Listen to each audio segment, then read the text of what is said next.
Evangelio según San Marcos. Jesús tomó a Pedro, Santiago y Juan, y los llevó a ellos solos a un monte elevado. Allí se transfiguró en presencia de ellos. Sus vestiduras se volvieron resplandecientes, tan blancas como nadie en el mundo podría blanquearlas. Y se les aparecieron Elías y Moisés conversando con Jesús. Pedro dijo a Jesús: «Maestro, qué bien estamos aquí. Hagamos 3 carpas, una para ti, otra para Moisés y otra para Elías». Pedro no sabía qué decir, porque estaban llenos de temor. Entonces una nube los cubrió con su sombra y salió de ella una voz: «Este es mi Hijo muy querido, escúchenlo». De pronto miraron a su alrededor y no vieron a nadie, sino a Jesús solo con ellos. Mientras bajaban del monte, Jesús les prohibió contar lo que habían visto, hasta que el Hijo del Hombre resucitara de entre los muertos. Ellos cumplieron esta orden, pero se preguntaban qué significaría resucitar de entre los muertos. Hola amigos y amigas. Hacia el final de su evangelio, Marcos dice que las mujeres van al sepulcro y encuentran un joven, un ángel que les dice: el resucitado no está aquí, el resucitado no se puede ver, deben encontrarlo en Galilea. Galilea representa la vida cotidiana, la vida concreta, es un término técnico. Por lo tanto, el mensaje es claro. Si en tu vida cotidiana no vivís como resucitado, para vos Jesús nunca habrá resucitado. Marcos es el escritor del Evangelio que no contiene el relato de la resurrección. Por eso pone en el centro de su Evangelio el relato de la transfiguración, el relato que acabamos de escuchar. Entonces, vivir como resucitados es vivir como transfigurados. El término griego para decir transfiguración es metamorfosis. Por lo tanto, vivir como resucitados es, de alguna manera, metamorfizarse. Metamorfosis quiere decir más allá de la forma habitual. Meta, más allá, morfe, forma. Esto nos dice que nuestra vida cotidiana está llamada a cambiar de forma continuamente. Podríamos decir que nosotros fuimos dados a luz, pero todavía no somos del todo seres vivientes. Llegamos a ser seres vivientes día a día a través de la vivencia del amor en nuestras relaciones cotidianas. ¿Por qué? Porque amando se cambia de forma. Amando nos transfiguramos, nos metamorfizamos. ¿Hemos nacido? Claro que sí, pero deberemos renacer para llegar a ser plenamente nosotros mismos. El Evangelio de hoy comienza diciendo 6 días después. El libro del Génesis dice que el 6º día Dios creó al hombre. El número 6 es un número negativo, es un número, técnicamente hablando, un número negativo, indica imperfección. En cambio el 7 que está a su lado indica plenitud. Esto quiere decir que nosotros vinimos al mundo el 6º día, pero estamos llamados a entrar en el 7º día. La vida es un continuo pasar del 6º al 7º día.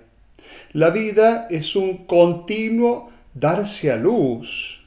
Es como si hubiéramos nacido como semilla para luego poder expresarnos, nacer, florecer.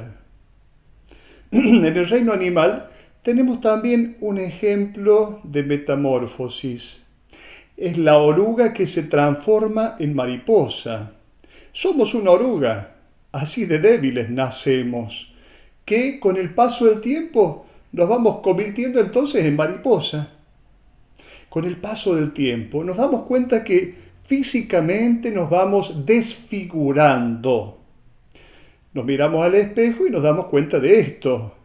Puede que el maquillaje o una cirugía estética ayude en algunos casos, pero luego esto ya no sirve. Jesús en la cruz es un desfigurado, pero es ahí donde se manifiesta la plenitud de su ser y de su belleza.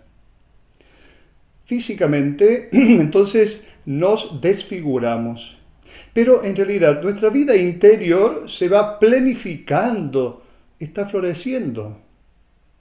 No nos dejemos entonces engañar por el espejo. San Pablo, en la 2 Corintios capítulo 4, va a decir: no nos desanimemos, aunque nuestro hombre exterior se vaya destruyendo, nuestro hombre interior se va renovando día a día. Y ahora nos preguntamos, ¿cuál será el momento en el cual se dará este máximo de florecimiento?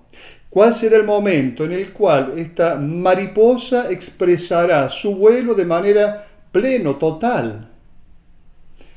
Coincide con el momento de la muerte.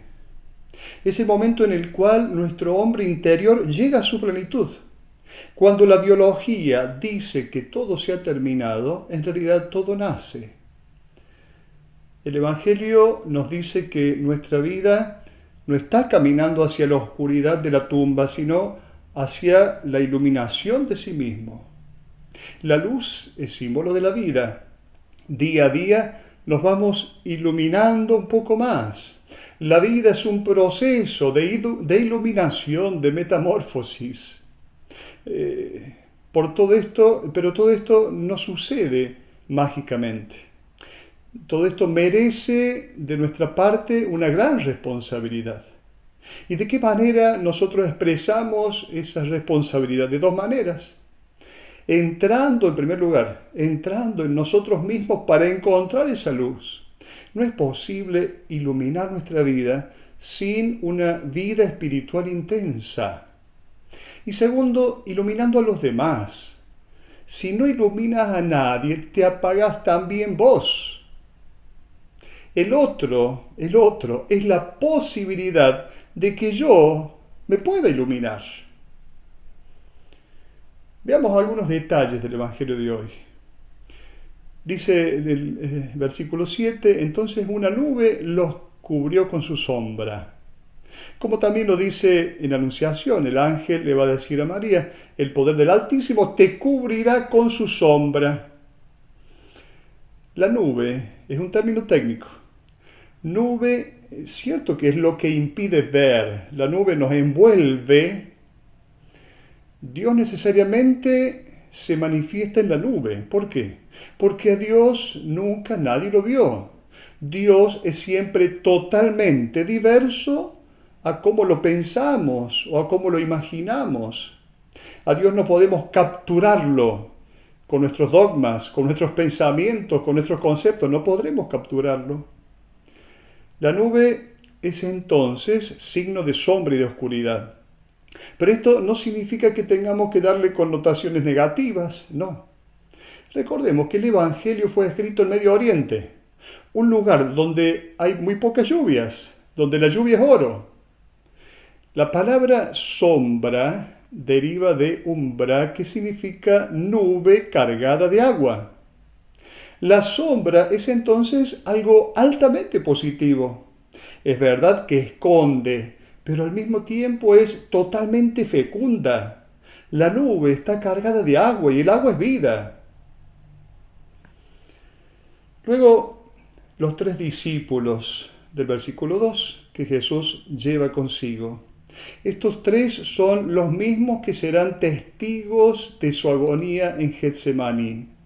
Por eso es importante unir Getsemaní a esta manifestación, a esta experiencia en el monte. Y luego se habla del monte alto, en el versículo 2 también. Jesús los lleva a un monte alto. La tradición cristiana ha identificado este monte alto con el Tabor, que es una bonita montaña cubierta de pinos, que surge así como solitaria en el centro de una extensa llanura, la llanura del Esdrelón. desde los tiempos más antiguos había en la cima de esta montaña un altar donde se ofrecían sacrificios a las divinidades paganas.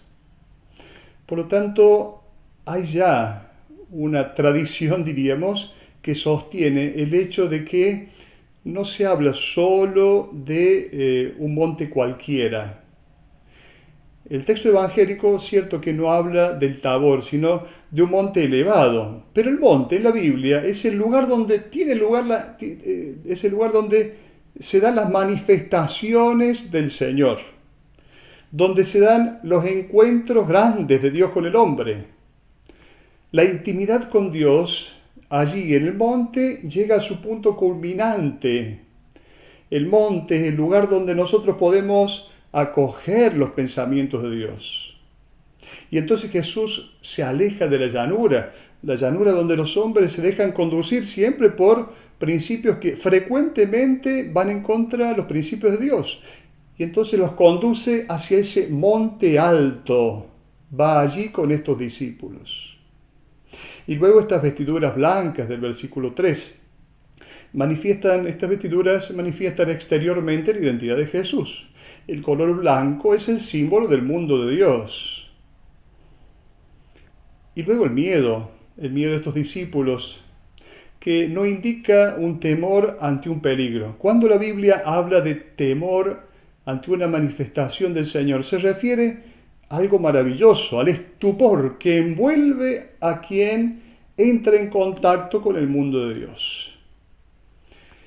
Entonces, en este texto se nos quiere decir que en un momento particularmente significativo de sus vidas, estos tres discípulos, privilegiados diríamos, han sido introducidos por Jesús en los pensamientos de Dios. Han gozado de esta iluminación que les ha hecho comprender entonces la verdadera identidad del Maestro, la meta del camino. Que Jesús no sería el Rey glorioso que ellos esperaban, sino el Mesías ultrajado, perseguido, maltratado, el gusano, la oruga. No obstante, su destino último no sería el sepulcro, sino la plenitud de la vida.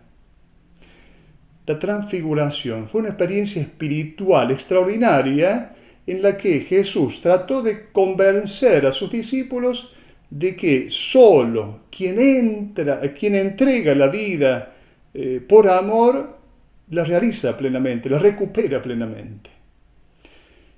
Y solo entonces subiendo al monte podremos saber esto.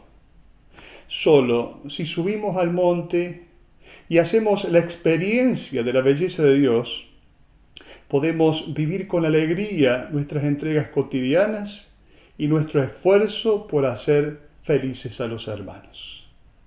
Hasta la próxima.